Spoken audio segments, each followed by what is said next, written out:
예. 심 선생님 혹시 요거 좀 성경 봉독 좀 꺼주세요. 네. 네. 네. 성경 봉독 F2 누르시면 됩니다. 네. 예. 제가 지난주에 고별 설교를 했는데 이번 주는 신임 설교를 하도록 하겠습니다. 예, 강도사 신임 설교고요. 예, 잠깐만요.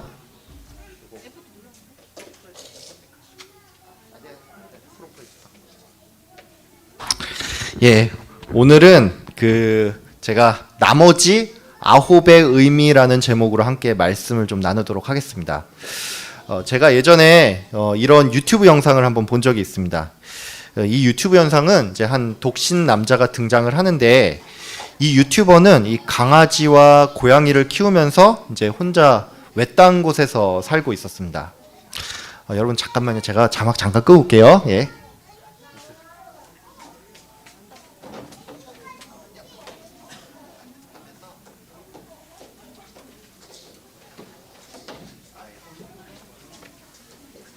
죄송합니다. 예. 제가 어디까지 얘기했죠? 예. 그 유튜브 영상 얘기했죠? 예.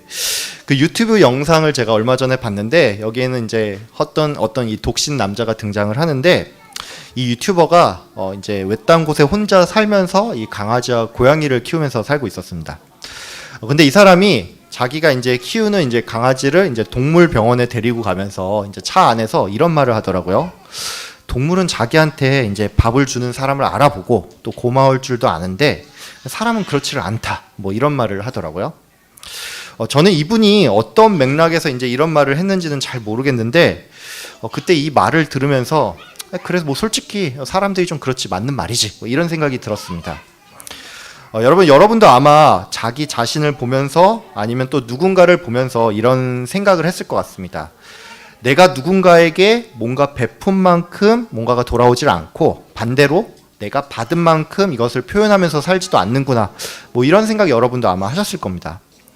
그런 의미에서 우리는 오늘 이 본문을 읽으면서 하나님께 받은 은혜를 성도가 기억을 하고 또 감사하면서 살아야 한다는 이런 메시지를 좀 얻는 편입니다. 참고로 이런 메시지는 우리에게 상당히 유익하고 또 필요한 메시지라고 할 수 있습니다. 이게 왜 그러냐면 성도의 기본 자세가 감사이기 때문입니다. 어떤 분들은 우리가 감사를 좀 안 하는 것 가지고 그게 뭐 대수인가 뭐 이렇게 생각을 할 수가 있는데 여러분 그 디모데 후서에 보면 말세의 특징 중에 하나가 이 사람들이 감사하지를 않는다는 것입니다. 여러분 이 말이 뭡니까? 말세의 특징이라는 것은 예수님을 배도하는 사람들이 많아진다는 것이죠. 그렇기 때문에 성도가 감사를 하면서 살지 않는다는 것은 성도가 어떤 덕목 하나를 좀 잃어버린다는 의미가 아니라 내가 성도로서 성도의 정체성을 점점 잃어간다는 것을 의미합니다. 그래서 우리가 오늘 이 본문 말씀을 통해서 항상 감사해야 한다는 메시지를 얻는다면 이것은 우리에게 참으로 유익한 일이라고 할 수가 있습니다. 근데 이런 이야기들은 여러분이 이제 저보다 훨씬 이 훌륭한 설교자분들에게 많이 들어온 이야기일 테니까 그래서 오늘은 이 본문에 나오는 나병 환자들과 또 예수님의 말씀을 통해서 이 외에 우리가 얻을 수 있는 교훈이 무엇이 있는지를 한번 알아보도록 하겠습니다. 첫 번째로 우리는 우리의 소망이 예수님 한 분밖에 없고 그래서 우리가 예수님을 의지할 때는 이것이 반드시 이루어질 것이라 믿는 그 믿음이 필요함을 기억했으면 합니다. 오늘 본문에 나오는 10명의 나병 환자는 예수님과 그 무리들을 보면서 이제 멀찍이 떨어져서 예수님을 큰 소리로 외쳤습니다. 이 사람들은 왜 이렇게 멀리 떨어져서 예수님을 부른 걸까요? 이것은 우리가 잘 아는 것처럼 이들이 나병 환자라서 이스라엘 사회로부터 격리를 당했기 때문입니다. 여러분은 이 부분을 보면서 이게 어떤 의미인지 좀 모르고 넘어갈 수가 있는데 여러분 이 시대의 격리는 이제 지금 이 시대에 무슨 코로나 환자들이 자가 격리하는 것과는 이 수준이 완전 다릅니다.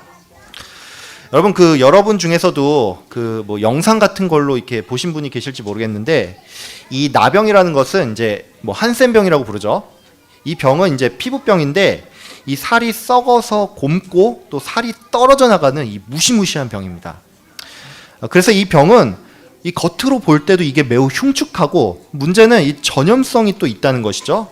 그래서 이 시대의 격리라는 것은 단순히 이제 전염병 확산의 방지 차원이 아니고 이 나병 환자들이 이스라엘 공동체로부터 완전히 떨어져 나간다는 것을 의미합니다. 즉 이 말은 이 사람들이 삶의 기반을 다 잃고 그래서 그 자체로 소망이 없는 삶을 살게 된다는 것입니다.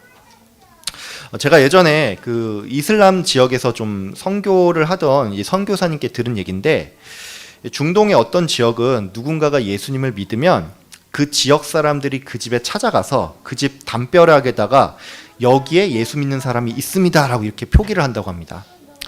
그러면 그 집 사람들은 그날부로 해서 이 공동체로부터 이 격리를 당하고 이 공동체에 있는 사람들과 어떤 대화나 이 상거래도 할 수가 없게 된다고 합니다. 여러분 한번 생각을 해보세요. 이 거래를 못 한다는 게 어떤 말이죠?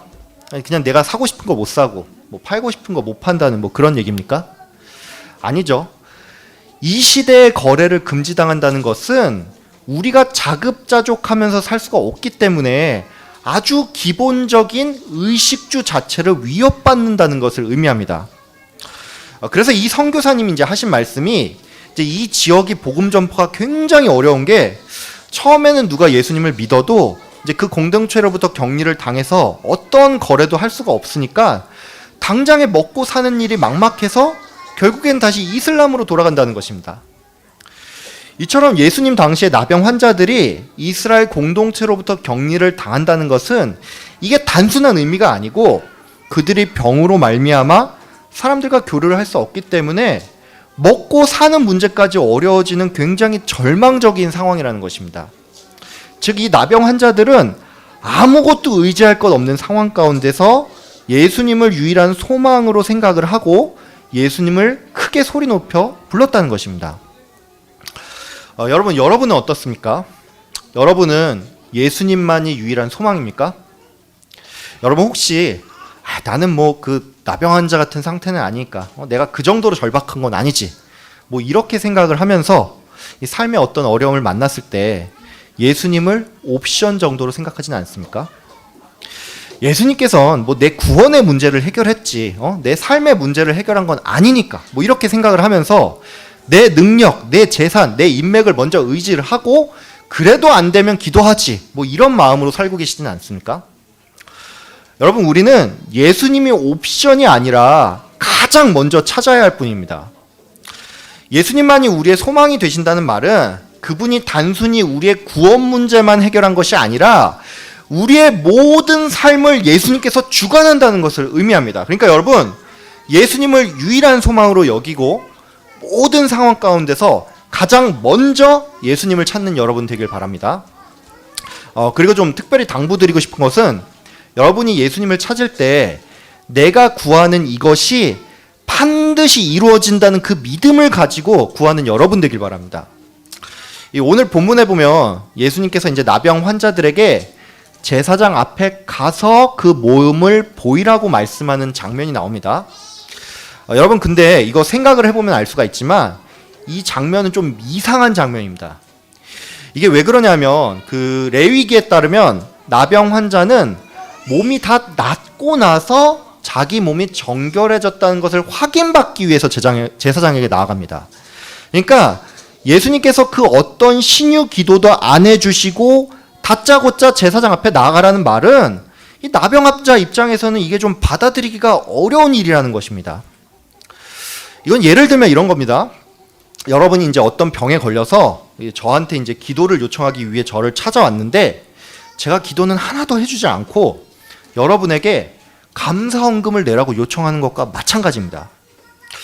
여러분이 지금 이런 상황이라면 여러분은 저의 이 말에 순종을 하겠습니까? 아마도 여러분은 이 강도사가 미쳤나? 지금 나는 아파 죽겠는데 기도는 안 해주고 감사헌금을 내라고? 뭐 이러면서 아마 욕을 할지도 모릅니다. 근데 재밌는 사실은 이 10명의 나병 환자들은 단 한 명도 의심을 하지 않고 이 일에 순종을 했다는 것입니다. 그러니까 이 말이 의미하는 게 뭡니까? 이것은 그들이 자기 몸에 그 어떤 변화가 없음에도 예수님께 소망을 두고 뭔가가 이루어질 거라는 그 믿음을 가지고 순종을 했다는 것입니다. 즉 이들은 눈앞에 당장 아무 일도 일어나지 않았지만 이것이 이루어질 걸 믿고 그 믿음의 반응을 보였다는 것입니다. 여러분도 이 같은 믿음이 필요합니다. 특별히 교회를 오래 다닌 분일수록 이 같은 믿음이 필요한데 이게 왜 그러냐면 이 믿음 생활을 오래 한 성도님들이 조금 이상한 신앙을 가지고 있기 때문입니다. 그럼 이 신앙은 뭘까요?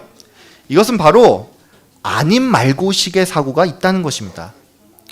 근데 여러분 이러한 신앙은 진짜 좀 아이러니한 신앙입니다. 이게 왜 아이러니한지 아십니까? 이 아님 말고식의 바탕이 불신앙이어서가 아니고 하나님의 주권을 인정하는 그 신앙이 들어있기 때문입니다.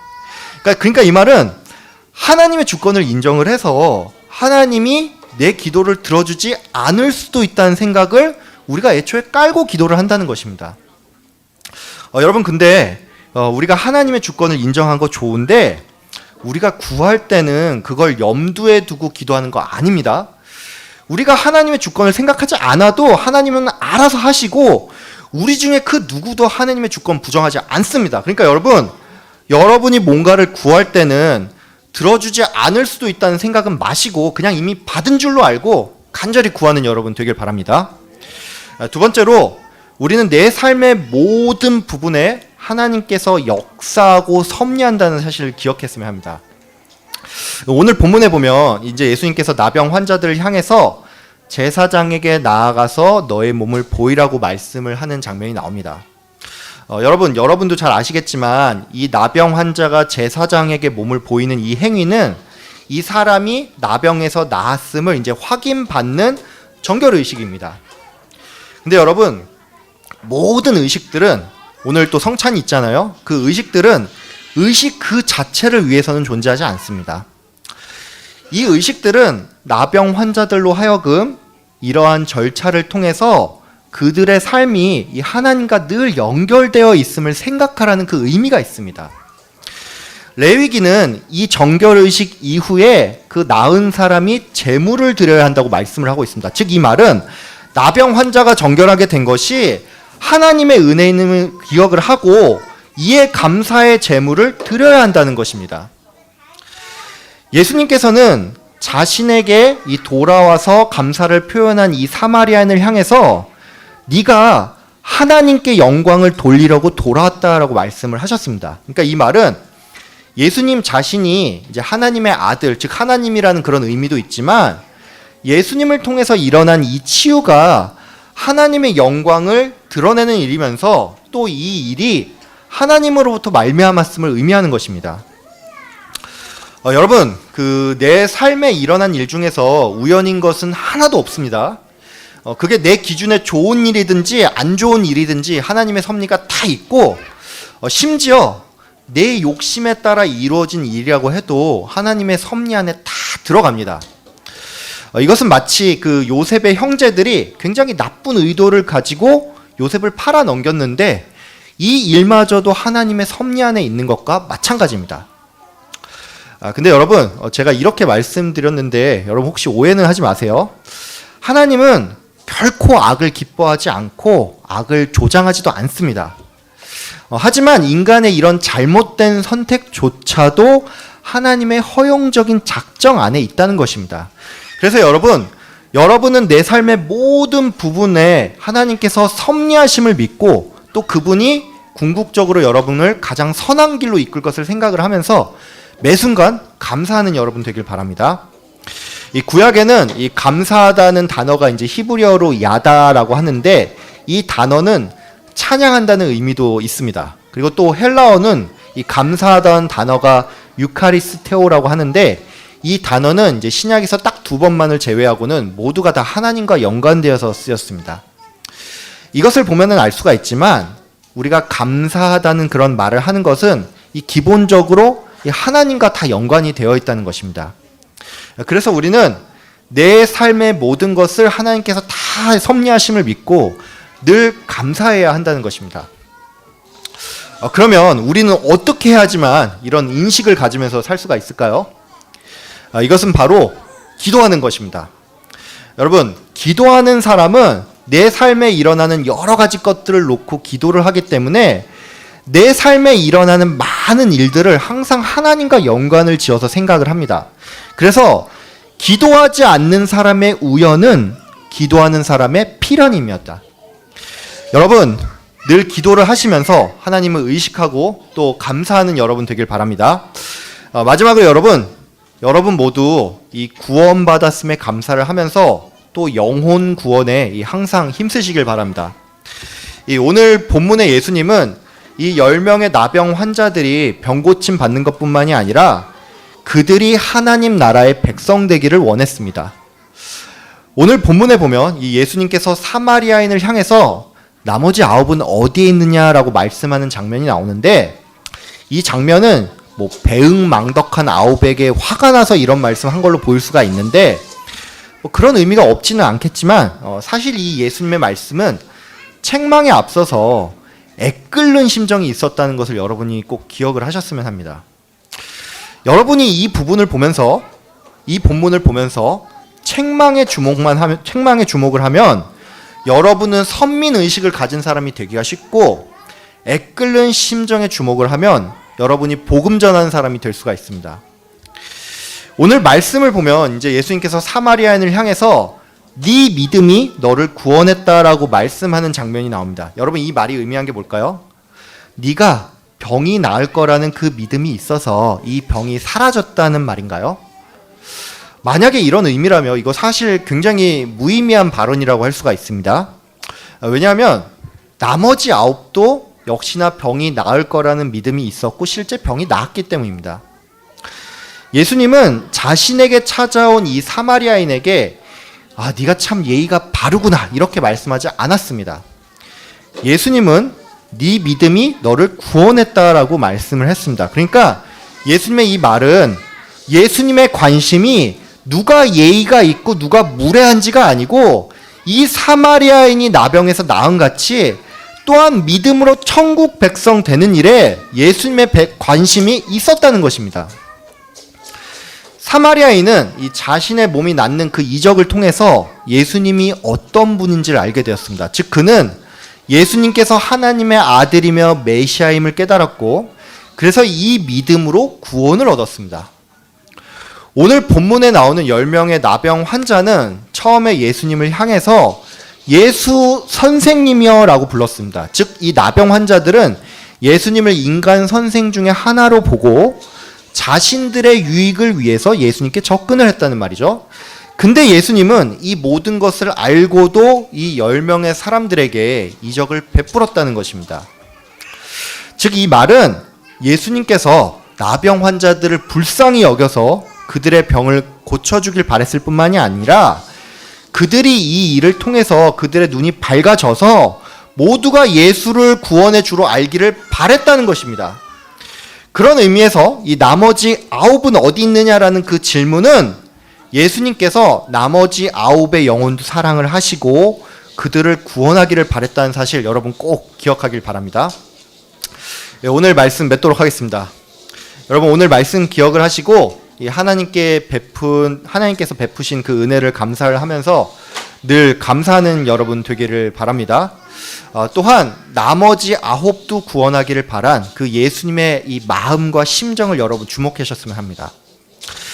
예수님께서는 여러분에게 나머지 9은 어디 있느냐라고 이렇게 물어보실 겁니다. 여러분 이 말은 네가 9이 아님의 우월감을 가지고 살라는 말이 아닙니다. 여러분 이 말씀은 너는 지금 이 자리에 앉아서 예배를 드리고 있는데 네 주변에 있던 그 9은 어디 있어? 이렇게 묻는 예수님의 말씀입니다. 오늘 본문에 나오는 10명의 나병 환자들이 모두 다 병에서 나았다는 것은 적어도 그들에게 복음 들을 기회는 주어졌다는 것을 의미합니다. 여러분 지금 이 시대에도 수없이 많은 이 영적인 나병 환자들이 있습니다. 예수를 모르는 모두는 이 하나님 나라로부터 격리된 사람들입니다. 그러니까 여러분 우리는 그 불신자들에게 복음 들을 기회를 주어야 합니다. 여러분 오늘 말씀을 기억하시고 그 나머지 9을 생각을 하면서 항상 복음 전하는 일에 힘쓰는 여러분 되길 주의 이름으로 축복하며 기도합니다. 아멘. 기도하겠습니다.